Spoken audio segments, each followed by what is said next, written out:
Ohio, la petite communauté, départ d'Himeji. C'est dommage, je suis pas resté assez longtemps à mon goût à Himeji. C'est un petit coup de cœur, j'aime ces petites villes comme ça à taille humaine où il n'y a pas beaucoup de monde comme à Kyoto ou à Osaka. Il y a plein de choses à faire, je sais que je vais revenir à Himeji, il y a plein d'îles au large que j'aimerais bien explorer. Donc je vais être obligé de revenir au Japon pour visiter davantage Himeji. Ce matin, c'est direction la célèbre et tristement ville d'Hiroshima. Je vais prendre le Shinkansen, le train le plus rapide du monde. Il est d'une précision chirurgicale. Il va partir à 11h et à 11h01, il sera déjà parti. Ça, c'est la précision japonaise. Je voulais prendre un train normal qui mettait 1h30, mais il n'y avait plus de place. Donc je me suis rabattu sur le Shinkansen qui coûte à peu près 9000 yens. C'est pas loin de 60 € le trajet. Et je vais mettre 52 minutes pour faire 250 km. Je vous dis à très très vite à Hiroshima.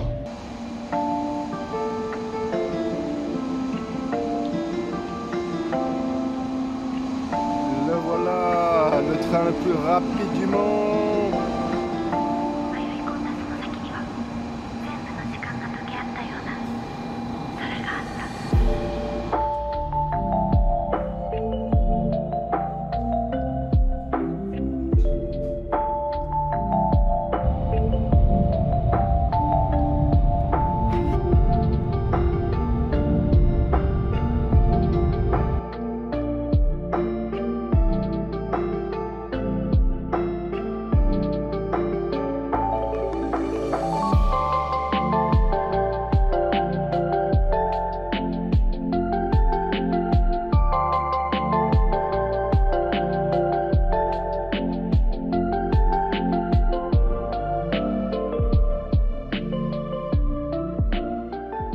Ohio, la petite communauté.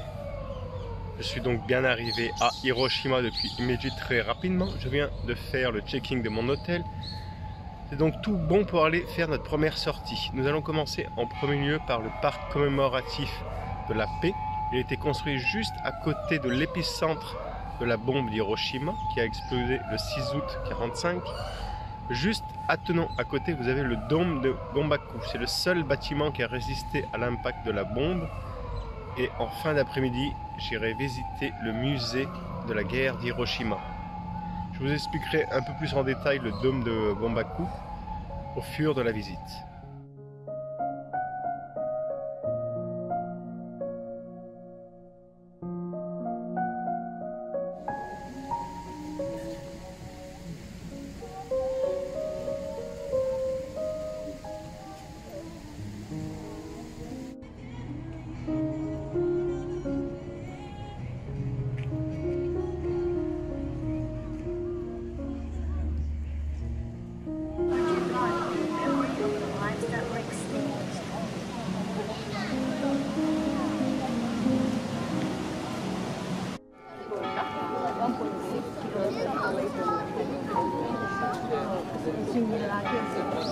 Statue qui rend hommage aux enfants, tristement morts pendant ce bombardement.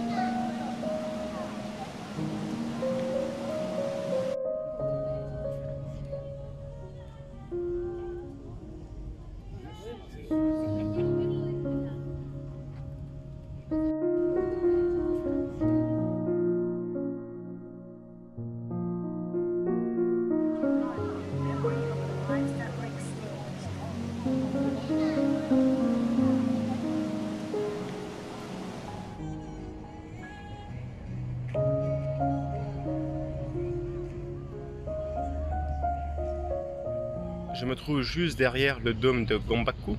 C'est le seul bâtiment qui a résisté à la bombe d'Hiroshima en 1945. Il a été construit en 1919 par un architecte tchèque. C'était l'ancienne préfecture d'Hiroshima.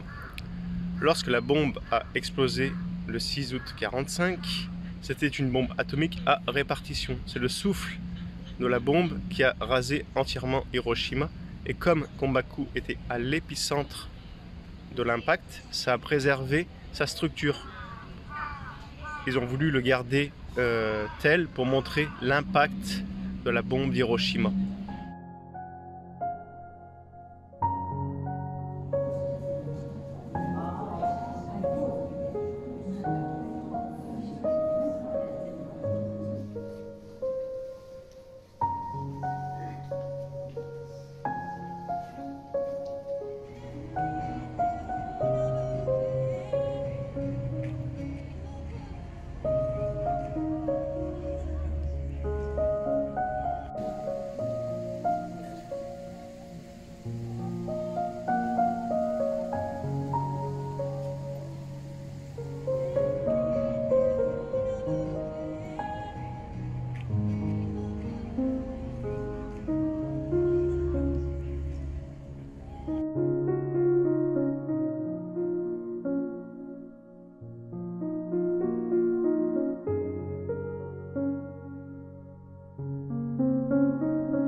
Je viens de visiter le musée consacré au bombardement d'Hiroshima.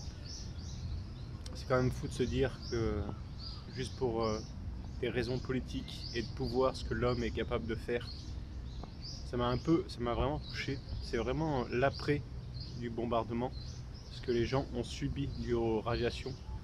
Ça m'a vraiment touché, un peu comme le musée consacré à la guerre du Vietnam, avec les conséquences dues à la bombe au napalm.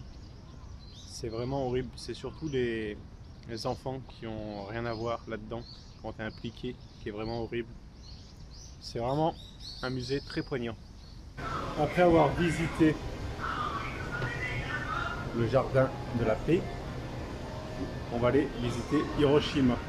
D'abord, comme on est au Japon, au pays de la technologie, il faut que je m'achète un trépied. Le mien est cassé. Je ne suis pas arrivé à en trouver en Corée. Je vais quand même arriver à en trouver un au Japon, le pays de la technologie. C'est la branche qui est cassée qui ne tombe plus. C'est un gorillapod. Il se tord dans tous les sens. Impossible de trouver en Corée et en Malaisie. Je suis au Japon, je vais arriver à en trouver.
Alors vous voyez, au Japon, quand tu es au restaurant, tu commandes dans un distributeur, tu commandes ton repas dans un distributeur. C'est un peu l'ancêtre de la borne qu'il y a chez nous, chez McDo ou dans certains restaurants en France. Donc tu commandes ton repas, tu appuies sur le prix, tu reçois un coupon qui correspond à ton repas, tu le donnes au serveur et tu n'as pas besoin de payer à la fin ton repas. Et il y en a vraiment de partout. Dans tous les restaurants, tu payes comme ça. Alors ce soir, c'est des vrais sushis japonais. L'autre jour à Kyoto, c'était à peu près dans le même genre, tu vois. Des sushis avec cette couleur qu'on n'a jamais vu en France.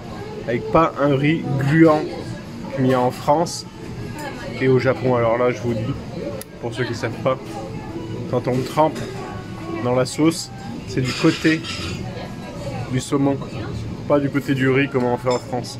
Ici c'est pêché. Je me souhaite un agréable appétit. Il y en a encore qui vont arriver, hein. J'avais commandé 3-4 plateaux.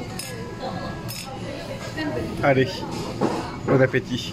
C'est une fin de première journée sur Hiroshima. Je suis très content d'être arrivé à Hiroshima. C'est une ville que je voulais visiter absolument au Japon. Déjà, en premier lieu, c'était un devoir de mémoire pour les bombardements d'Hiroshima, un peu comprendre ce qui s'est passé en 1945. Mais vous avez plein d'autres activités à faire à Hiroshima, comme le château Hiroshima, vous avez plein de jardins, la célèbre île de Miyajima. Mais ça, nous allons le découvrir au fur et à mesure des jours. On va rester 4 jours à Hiroshima. Après avoir visité le mémorial de la paix, je me suis rendu dans les halls. Comme je disais dans les vidéos précédentes, c'était afin de trouver mon trépied. Il me fallait juste le petit boulon qui tient le trépied qui était cassé. Et je suis arrivé dans un bâtiment 8 étages dédié à la photo et la vidéo. Une vraie caverne d'Alibaba. Ils vendent tout au détail. J'ai trouvé mon bonheur. Voilà. Je savais que j'allais le trouver au Japon. Demain, nous allons visiter le château d'Hiroshima ainsi que les jardins qui entourent Hiroshima.